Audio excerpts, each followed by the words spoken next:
Good morning. I'm out in my garden. I wanted to show you my Cushaw, and most importantly, all the bees that I had this morning that are working hard to ensure that this Cushaw is pollinated. There's one little fella right there, and there were some more that were around here also. But as you can see, the Cushaw looks nice, looks healthy, and look at all the flowers on it.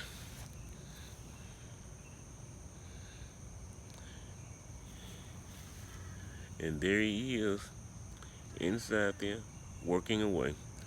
I'm trying to stay away from them because I don't want to disturb them while they're at their job because their job is important. Now, what is a cushaw, you may ask? A cushaw is a squash. But the only difference between the cushaw and other squashes is that the cushaw is normally eaten sweet, not savory where I'm from. Now, I'm sure the baby cushaw looks like I have one right here. Let me get back. There are two bees that are flying around there now. You missed them, but you saw the Cushaw. See if I can get back to it again. That's it right there.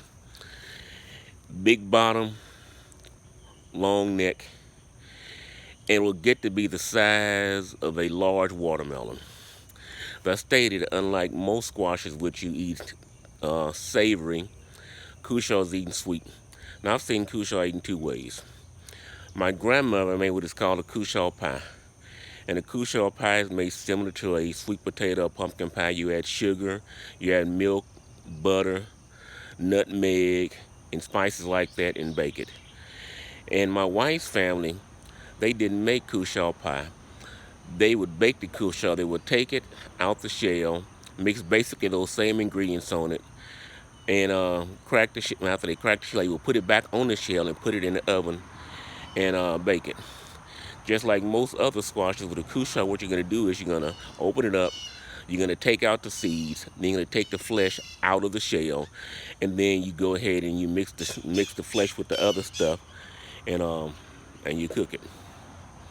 So last year I tried to go Cushaw, and I grew one that was little, but it didn't really do anything. This year I'm expecting better results, and especially with these bees taking such an active interest in it. But you can see it's growing long over this way, and there it is growing over here, and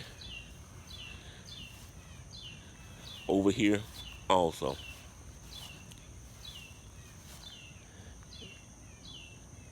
And I don't know if you can see those two bees, but man, it's at least 2 to 3 bees over here, and they are doing an outstanding job of pollinating. So you can see a little more blossoms that are going there, and it's going there. There's no telling how far this thing is gonna go, but I'm expecting great things from this Cushaw this year. 1 or 2 bad leaves, but for the most part, it's good. I thinned it out early this year because I had a whole bunch of Cushaw plants in here. So I took about 10 or 15 of the Cushaw plants to a plant exchange and gave them away to some people because it had too many in here.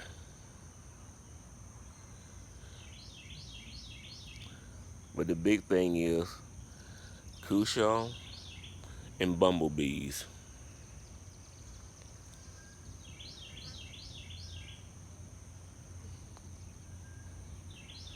My entire time in Louisiana, I've never ever been stung by a bumblebee. I don't even know these. I've never known these big bees to sting anybody. I'm sure they will, but they're pretty docile creatures, unlike the little bitty bees, which don't mind stinging. But anyway, that's the Cushaw for today. Y'all have a nice Sunday morning.